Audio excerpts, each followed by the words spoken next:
Alina Watson stood by the large window of their modern home, watching the orange hue of sunset bleed across the sky. Her hands cradled her 5-month pregnant belly, feeling the soft flutters of life inside her. The nursery upstairs was already painted a soft cream, with stencils of clouds and stars on one wall.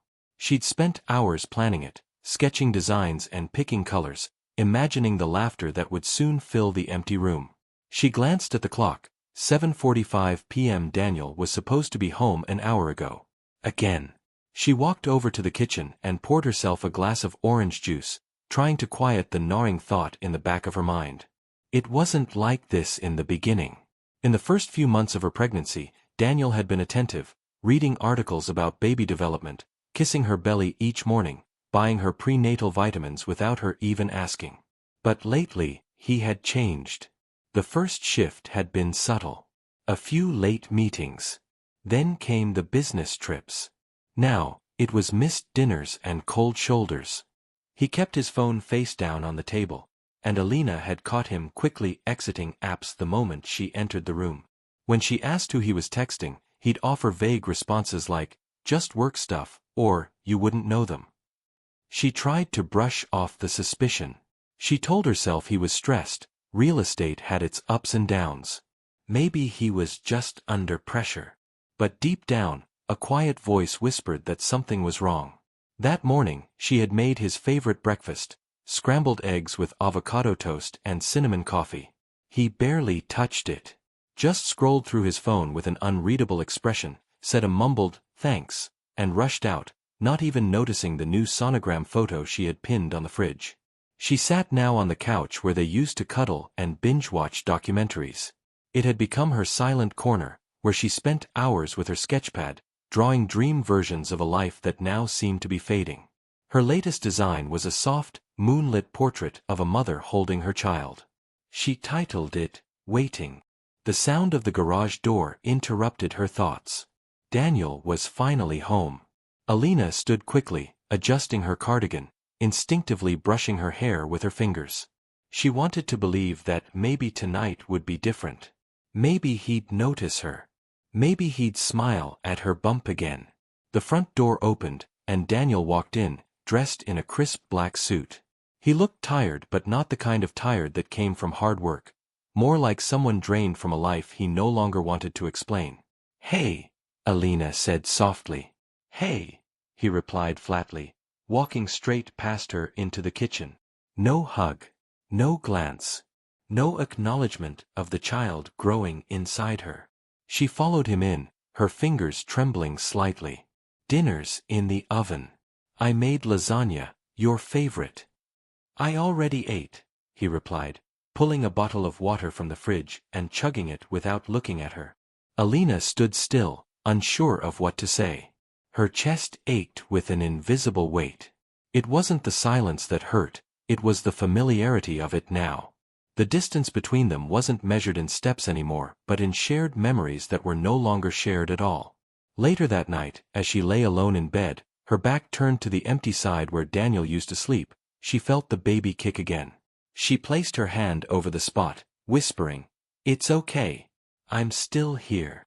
But even as the words left her lips, she wasn't sure who she was trying to comfort more, her unborn child or herself. It was a quiet Thursday afternoon when Alina found it, the second phone.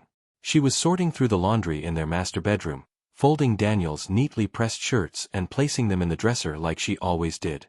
She reached into the pocket of a gray blazer he had worn to a client dinner 3 nights ago and felt something small and solid. At first, she thought it might be a receipt or a USB drive. But when she pulled it out, her heart skipped. It was a phone. A phone she had never seen before. Her fingers went numb for a moment. It wasn't his usual iPhone. This one was slimmer, with no case, and looked barely used. Her mind scrambled for rational explanations. Maybe it was for work, maybe it belonged to a client, maybe. The screen lit up in her hand, a message preview. "Hannah Moore, miss you already. Last weekend was magical. I can still feel your lips on my neck." Alina's breath caught in her throat. She sank down onto the bed, heart pounding so loudly she could barely think. Her thumb hesitated, trembling, but then she unlocked it. No password. The first thing she saw was the message thread with Hannah. Her profile photo was of a strikingly beautiful woman, tall, with auburn hair, flawless skin, and a confident smile. Luxury event planner, it said in her bio. The conversation was a knife through Alina's heart. Hannah, I booked the Maldives resort again for next month. Same room, same view. Just us. Daniel. I can't wait to have you to myself again. She's so dull these days, always tired and obsessed with the baby. Hannah, maybe one day I'll be the only Mrs. Watson face blowing a kiss. Alina's stomach churned. She scrolled through dozens of exchanged messages, flirty, romantic, and deeply intimate. Then she opened the photo gallery. The first image shattered what little hope remained. It was Daniel and Hannah at a beach resort, locked in a passionate kiss, waves crashing behind them. The timestamp was from the same weekend Daniel had claimed to be in Dubai for a property conference. He had lied. He hadn't just lied, he had chosen someone else. Tears welled in Alina's eyes as she sat motionless, the phone shaking in her hands. Her heart was breaking in slow, brutal silence. She felt the baby move and instinctively wrapped her arms around her belly, as if shielding her child from the truth she had just uncovered. By the time Daniel got home that evening, Alina had been sitting in the same spot for nearly 2 hours. Her face was pale, her eyes swollen. The phone sat beside her like evidence in a courtroom. When the front door opened and she heard his familiar footsteps, something inside her snapped. Daniel, she called out, her voice low but firm. He walked into the bedroom, loosening his tie, but stopped when he saw her face, and the phone on the bed. His eyes flicked to the device. His mouth twitched, but he said nothing. Whose phone is this? She asked, already knowing the answer. He didn't reply. I saw everything, she whispered, her voice cracking. The messages, the photos. You kissed her. You told her you loved her. You said I was dull. Daniel exhaled sharply, more irritated than ashamed. You went through my things? Alina stared at him in disbelief. That's what you're upset about? That I found out? Not that you betrayed your wife? Not that you lied to the mother of your child? He folded his arms, a coldness settling over his face. I didn't sign up for this kind of life, Alina. You changed the moment you got pregnant. It's all about the baby now. I wanted more than diapers and swollen ankles. Her tears finally spilled over. You're my husband, she said, voice shaking. We were supposed to build this life together. Daniel scoffed. I never asked for the kid. You wanted this. You dragged me into it. The words hit harder than anything she had seen on the phone. For a long moment, neither of them spoke. The silence was suffocating. Then Daniel turned, grabbing his briefcase. I'm going out. Don't wait up. He walked out without a backward glance. Alina stood alone in the bedroom, surrounded by folded laundry, betrayal clinging to every fiber of the room. She lowered herself to the floor slowly, wrapping her arms around her belly as hot, silent tears streamed down her face. Something inside her shattered, and it could never be put back the same way again. The next morning, Alina moved through the house like a ghost. Her eyes were red and heavy, her body sore from crying more than sleeping. She didn't know how she was still standing. The phone Daniel had tried to hide lay silent on the kitchen counter, the screen black now, but the words and images burned in her memory. The betrayal had taken root, deep and rotten. When Daniel came downstairs, dressed casually with keys in his hand, he barely glanced at her. Alina stood at the foot of the stairs, her hand instinctively over her belly. She was tired of silence. I want to talk, she said quietly. Daniel rolled his eyes. Again. We can't keep pretending like everything's fine. I know about Hannah. I know you've been seeing her while we have been building a life. I'm carrying your child, Daniel. He stared at her for a long second before he suddenly laughed, a sharp, humorless sound. You keep throwing that around like it's some kind of gift. I never wanted this kid in the first place. Alina blinked, stunned. "What are you saying?" "I'm saying," he said, voice rising. "You trapped me, Alina. You wanted the fairy tale. The husband. The baby. The perfect little house. Well, congratulations. You got the house. But I'm not playing along anymore." Her heart clenched so tight she felt like she couldn't breathe. "How can you say that? We planned this, together. You held my hand during every appointment. You picked out paint for the nursery." "I pretended," he snapped. "You were already too far gone. I didn't want to be the bad guy. But I'm done pretending now." Alina's voice trembled. "I gave up everything for you. My family. My career. I built my world around you, Daniel." He leaned in, his eyes full of scorn. "And now you're just an emotional parasite. Always crying. Always needing something. I come home and I feel like I'm suffocating." The words were a knife. "I want you out," he said firmly. "I've been patient, but this house, it's mine. You don't get to act like the victim when you brought this on yourself." Alina couldn't believe what she was hearing. She looked around, her gaze landing on the sonogram picture still pinned to the fridge, the baby booties she had crocheted on the counter. It wasn't just betrayal anymore. It was cruelty. She didn't scream. She didn't beg. She turned away, walking slowly to the bedroom. Her hands were cold as she packed a few clothes into a small tote bag, just enough for a couple of days. A maternity dress, her charger, a small envelope of savings. She left behind her paintings, her books, everything she had once called home. Daniel didn't speak again. He stood by the door like a landlord waiting for a tenant to leave. It was almost midnight when she slid into her old Honda Civic and started the engine. The neighborhood was quiet. Her tears came silently this time, slow and burning. She drove without knowing where to go. Her friends would ask too many questions. Her family lived too far away. And her pride, already bruised and bleeding, refused to let her call anyone. She pulled into a 24-hour gas station near the edge of town. The lights flickered faintly, and the place smelled of gasoline and stale coffee. She parked at the far end of the lot, away from the pumps, and turned off the engine. In the back seat, she curled up the best she could, the bump pressing tightly against her ribs. She pulled an old coat from the trunk and wrapped it around herself. Her shoes were still on. The car was cold.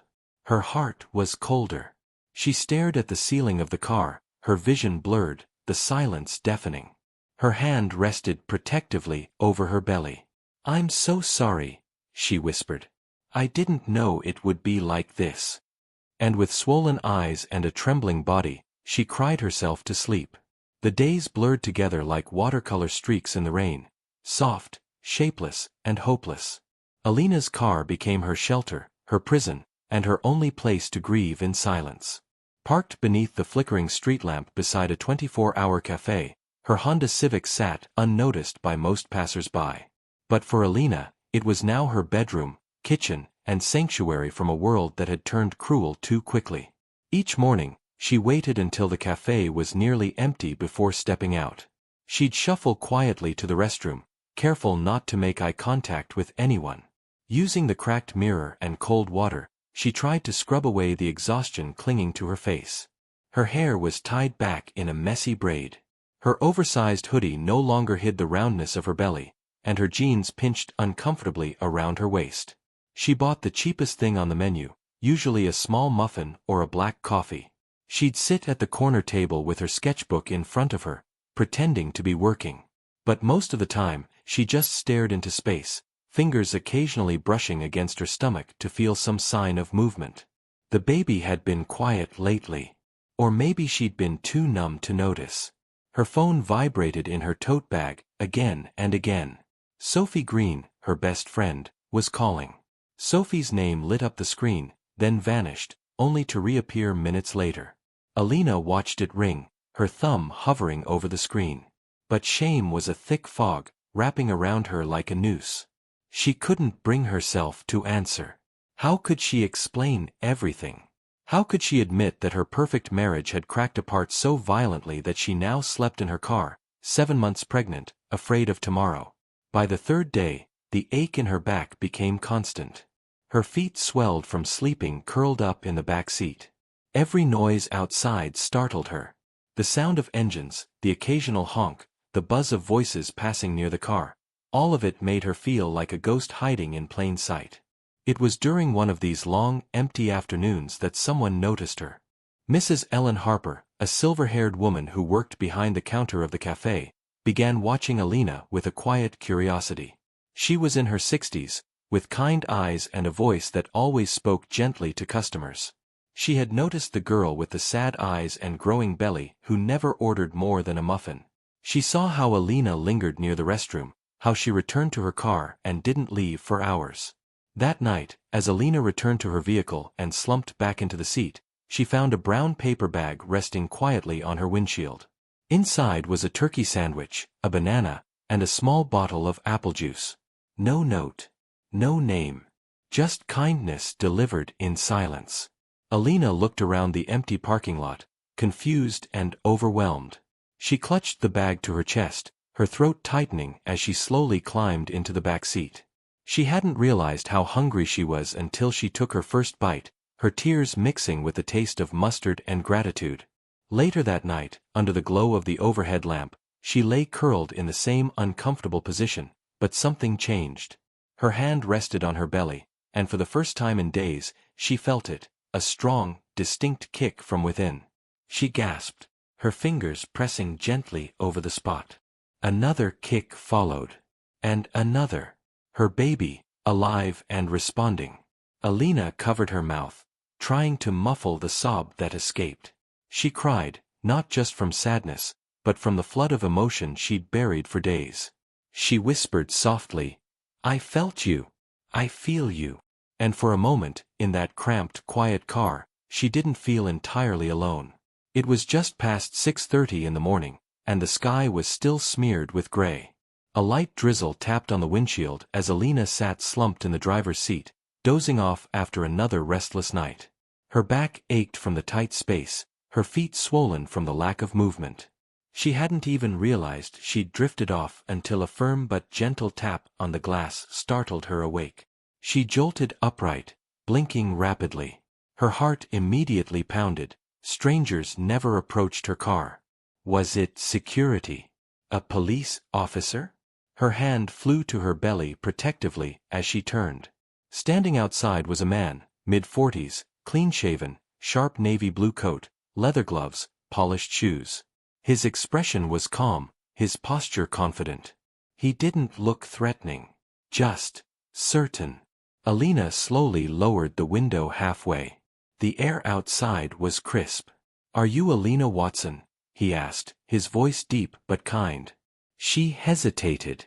"Yes."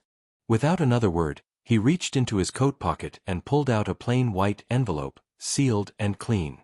"Someone wants to help," he said, placing it gently through the window. "Come here tonight." Before she could ask who he was, he turned and walked away. No explanation.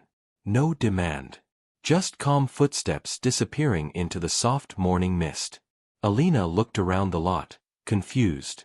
There was no car nearby. No one else in sight. She stared at the envelope in her hands for a long moment before opening it with trembling fingers. Inside was a single sheet of paper. Typed neatly in the center was 7:30 p.m. Villa 12 Rosewood Lane. Below that was a small ivory card with gold trim. On it, in elegant handwriting, were 4 simple words. "You are not alone." Alina clutched the card to her chest, suddenly breathless. She looked around again, searching for some clue, some camera, some trick. But there was nothing. Just the sound of tires in the distance and her heart thumping in her ears. The rest of the day crawled by in slow motion. She kept staring at the envelope, reading the address again and again, as if it might suddenly vanish or prove itself fake. She thought about Sophie. About calling her. About going home, if home even existed anymore. But something about that man's eyes, the calm in his voice, the timing of it all. It pulled at something deep inside her. Something that still believed in grace. By 7 p.m., Alina had changed into her cleanest maternity dress and tied her hair back with a simple clip. Her hands trembled as she drove toward Rosewood Lane, heart pounding harder with every street she passed. She didn't know what she would find at Villa 12. But for the first time in days, she was going somewhere someone wanted her. And that was enough to make her keep going.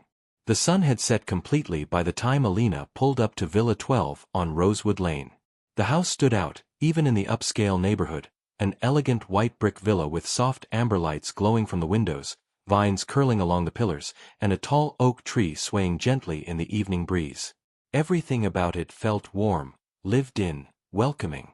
It was the kind of place where laughter could echo through the halls and no one would raise their voice in anger.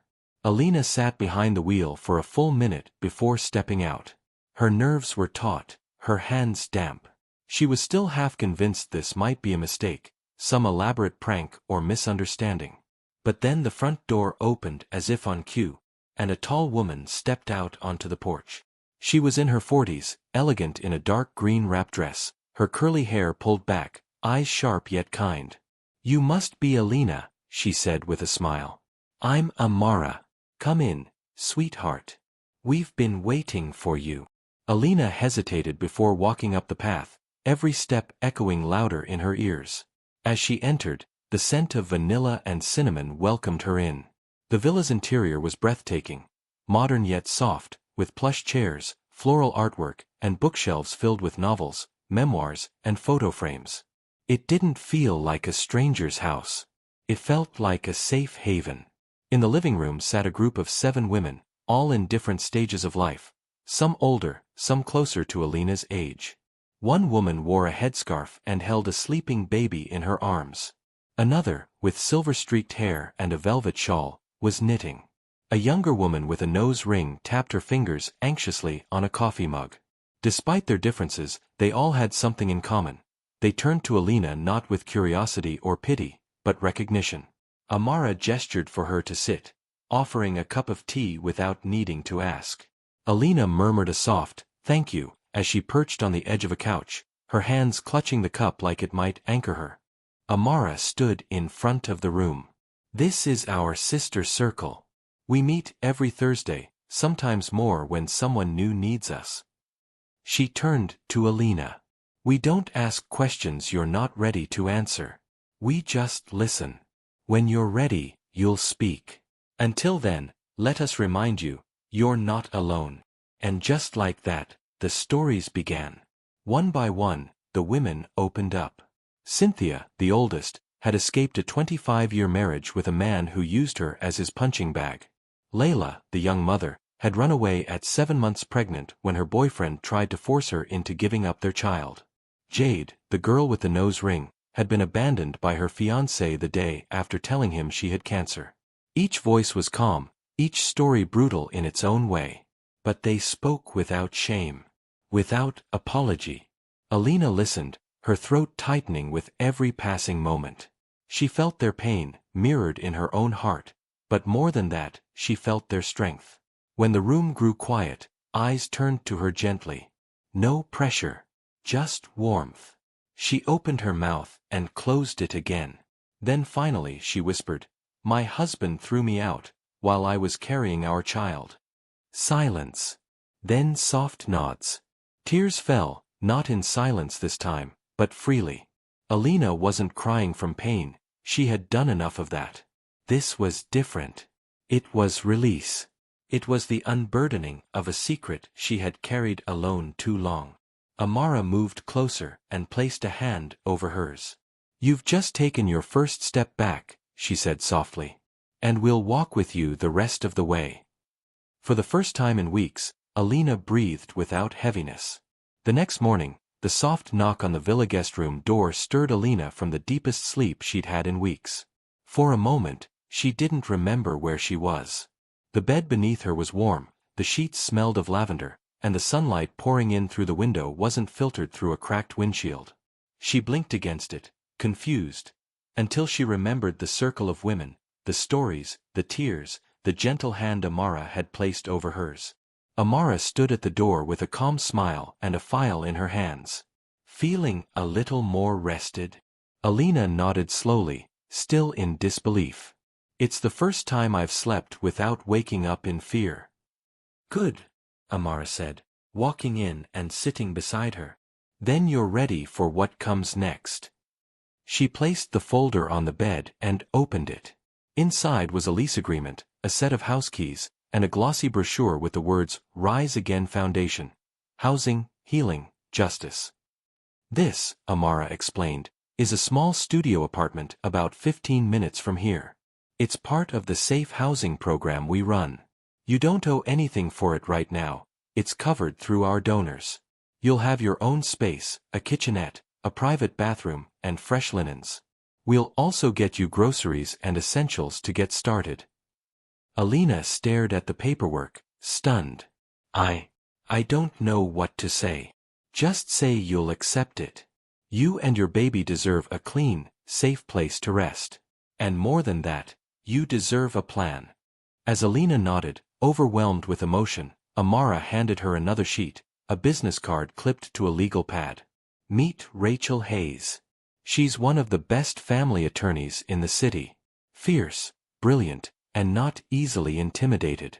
She's handled dozens of cases like yours. She already knows your situation and she's willing to help you for free under our legal aid initiative. Alina took the card and stared at the name printed in bold, hands trembling slightly. I'm scared, she admitted. Amara reached over and took her hand. That's okay. We're not asking you to fight alone. We're asking you to begin. By evening, Alina stepped into her new apartment. The walls were pale blue, with warm light fixtures and a tiny vase of daisies on the window ledge. A fresh set of maternity clothes lay folded on the bed, along with a handwritten welcome note from one of the women she had met at the circle. The fridge was stocked. A kettle hummed quietly on the counter. She changed into clean pajamas, brushed her teeth with a brand new toothbrush, and slipped beneath the covers, the baby kicking gently beneath her hand as if sensing the change in energy. For the first time in weeks, Alina didn't cry herself to sleep. She just slept, fully, deeply, and safely. Alina sat across from Rachel Hayes in the Foundation's quiet legal office, sipping a cup of chamomile tea as the lawyer flipped through a growing stack of documents. Rachel's sharp eyes scanned every page with practiced ease, her brow furrowing slightly as she highlighted key lines and added sticky notes in the margins. She was a force, confident, unflinching, and razor-focused. You were never the problem, Alina, Rachel finally said, setting down her pen. But Daniel, he's something else entirely. Alina looked up slowly, her heart tight with both dread and curiosity. What do you mean? Rachel turned the file around and slid it toward her. We did some digging. My team and Amara's financial analyst pulled his business and personal records. Your husband isn't just an unfaithful man. He's been running a quiet storm of deceit through almost every part of his life. Alina stared at the papers, unsure where to begin. Rachel pointed to the first document. This is a flagged transaction report. Daniel's real estate company has been moving funds into dummy accounts, offshore accounts registered under false names. There's clear evidence of embezzlement, likely from client deposits and investor money. Alina's eyes widened. He never mentioned anything like that. He always said his company was clean money only. Rachel gave a dry smile. Cheaters rarely tell the truth, especially when they're cheating professionally, too. She flipped to the next file. Here's where it gets worse. Daniel has a history of manipulating women, emotionally and financially. Hannah Moore wasn't the first, or even the second. There were 3 others before her. One of them, a woman named Tasha Lynn, tried to press charges for fraud. He convinced her to drop the case with a cash settlement. Alina felt the air leave her lungs. He said his exes were crazy. That they used him. Rachel nodded. Classic deflection. He isolates, blames, deceives, and discards. It's a pattern. And you were just the one who saw it too late because you trusted too deeply. Alina's hand drifted to her belly, as if grounding herself. For so long, she had carried this weight of inadequacy, believing that maybe she hadn't been exciting enough, sexy enough, good enough to keep her husband from straying. But now, seeing his crimes laid out like a roadmap of manipulation, something inside her shifted. "I wasn't broken," she whispered. "No," Rachel said gently. "He was. He still is. You were the light he tried to dim." Alina looked down at the documents again, the betrayal now stripped of confusion. It wasn't her fault. It never had been. She was just the latest in a line of women he'd tried to consume and discard, but she wasn't going to be the one who stayed quiet. With a steady breath, she looked up at Rachel. "Let's take him down. Not just for me, but for every woman he's lied to." Rachel's smile was fierce. "Now you're talking." The days that followed moved at a steadier pace, less like a storm and more like a sunrise. At first, it was difficult for Alina to even sit across from her therapist without flinching. Trusting someone, speaking her truth out loud without shrinking under shame, felt unnatural. But the sessions slowly carved out space inside her where hope could live. Dr. Lena Morris, the therapist assigned to her through the Rise Again Foundation, was soft-spoken but deeply intuitive. She never pushed, never prodded. Instead, she listened. And with every quiet conversation in that cozy room filled with sun and lavender-scented candles, Alina began to stitch together the torn edges of herself. "I'm tired of feeling like all I am is what happened to me," she confessed one day. Dr. Morris smiled. "Then let's help you rediscover who you were before, and who you can become now." Outside of therapy, Alina began volunteering at the foundation office. Her artistic skills, long buried under exhaustion and heartbreak, began to resurface. One afternoon, when Amara mentioned needing help redesigning the foundation's website, Alina offered to assist.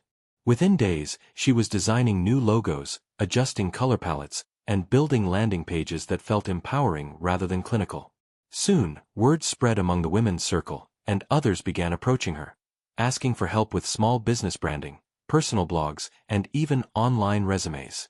It was healing in its own way, transforming their dreams into something visual, something tangible. And then one night, alone in her apartment, Alina opened her laptop and stared at the blinking cursor on a blank screen. The words inside her had been building for weeks, rising like waves, crashing quietly against her heart. She opened an anonymous blog under the name Reclaimed Wings and wrote her first post. It was raw, aching, and unfiltered. "I used to believe love would save me. Then I had to save myself. I was pregnant, alone, sleeping in a car. But I wasn't broken, I was just waiting to remember my strength." She titled the post Broken but Not Done. Days later, she followed it with Betrayed with a Bump, where she spoke about Daniel's infidelity, being cast out, and the fear that she would bring a child into a world too heavy for her to carry. She didn't expect anyone to read it. But they did. By the end of the week, the blog had over 10,000 views. Emails and comments poured in, women thanking her, sharing their own stories, calling her words a mirror, a lifeline, a spark. Alina read each message with tears in her eyes, stunned at how something so painful could also become something so powerful. She didn't seek attention. She didn't give interviews or post her name. But her quiet courage was louder than she realized. In a world filled with silence, Alina's voice had found its place. And she was no longer afraid to use it. The courtroom buzzed with low murmurs as the trial began. Press, observers, and former clients of Daniel Watson sat quietly, waiting to watch the mask fall. Rachel stood tall at Alina's side, her briefcase neatly organized, her gaze sharp as a blade. Alina sat quietly behind the plaintiff's table, her belly now visibly heavy beneath her navy blue maternity dress. She didn't fidget. She didn't look back.